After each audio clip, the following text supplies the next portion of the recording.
শিক্ষক মন্ডলী উপস্থিত আছেন, যাদের আত্মত্যাগের বিনিময়ে আমরা একটি নতুন করে স্বাধীন রাষ্ট্র পেলাম, সে সকল শহীদ পরিবারের আত্মীয় স্বজন, গার্জিয়ানরা, উপস্থিত আমার প্রাণপ্রিয় ছাত্রী বোনেরা, সকলের প্রতি আন্তরিক সালাম। আসসালামু আলাইকুম ওয়া রাহমাতুল্লাহ। সম্মানিত উপস্থিতি,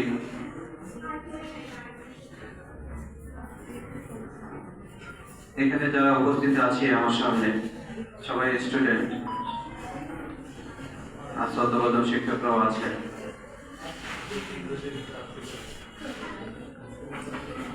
তোমরা জানো,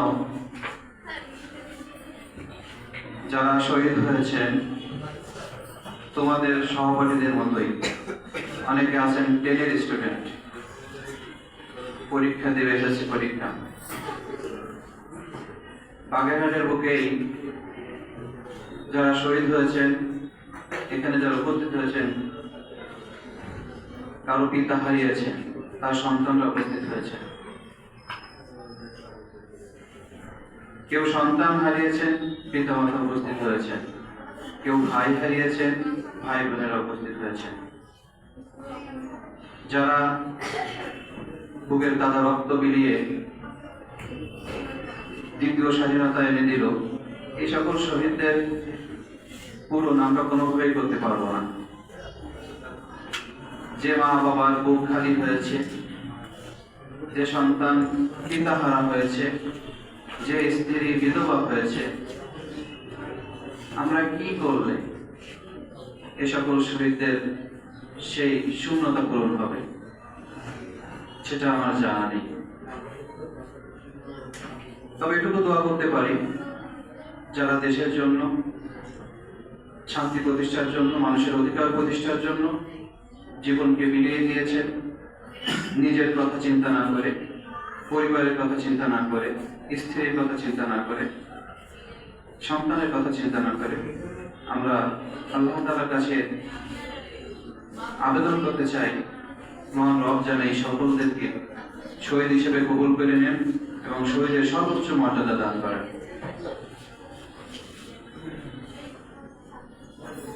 যেহেতু এটা রাজনৈতিক প্রোগ্রাম নয়, সবাই স্টুডেন্ট, অনেক এখানে দশম শ্রেণী পর্যন্ত, তোমাদেরকে একটু বিষয়গুলো জানানোর জন্য বলতেছি। সেটা হচ্ছে, তোমরা শুনেছ, আমিও শুনেছি, দেখিনি, 1971 সালের মহান যুদ্ধের কথা, মহান স্বাধীনতার কথা। যে স্বাধীনতার পিছনে অনেক ইতিহাস রয়েছে। আসলে একটা যুদ্ধ কখন হয়, স্বাধীনতার কখন প্রয়োজন হয়, কখন মানুষ উপলব্ধি করে যে আমাদের স্বাধীন হওয়ার প্রয়োজন। মূলত একটি স্বাধীন রাষ্ট্র হিসেবে স্বাধীনভাবে স্বাধীনতার লাভ তখনই অর্জন করতে চায় যখন মানুষ তার অধিকার হারিয়ে ফেলে। 1971 সালের মহান স্বাধীনতার মাধ্যমে যে স্বাধীনতা আমাদের মাঝে এসেছিল, আমরা অনেকেই জানি। ছোট হলেও আমাদের বিবেককে কেউ আটকে রাখতে পারেনি, আমাদের মেধাকে কেউ দাবিয়ে রাখতে পারেনি, এটুকু বসে আমরা বুঝি।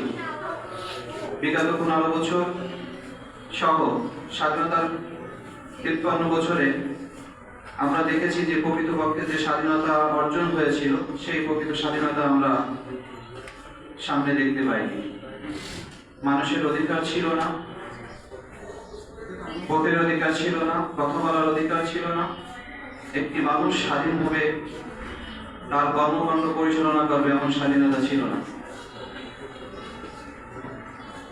সম্মানিত স্টুডেন্ট, প্রিয় বোনেরা, একটি জাতির মেরুদণ্ড হচ্ছে শিক্ষা। আমরা জানি, অনেকে পড়েছি, শিক্ষাই জাতির মেরুদণ্ড। একটি জাতিকে ধ্বংস করার জন্য সবকিছু ধ্বংস করার প্রয়োজন নেই, ওই জাতির শিক্ষা ব্যবস্থাকে ধ্বংস করলেই যথেষ্ট। তোমরা স্টুডেন্ট, ইতিপূর্বে তোমরা দেখেছো কি পড়াশোনা হয়েছে তোমাদের।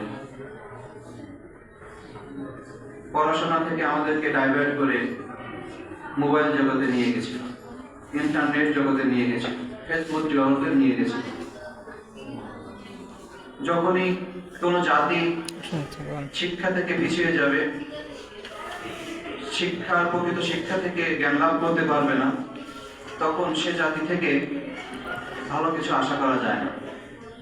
স্বৈর শাসকরা তাদের ক্ষমতাকে চিরস্থায়ী করার জন্য টার্গেট নেয় শিক্ষাকে।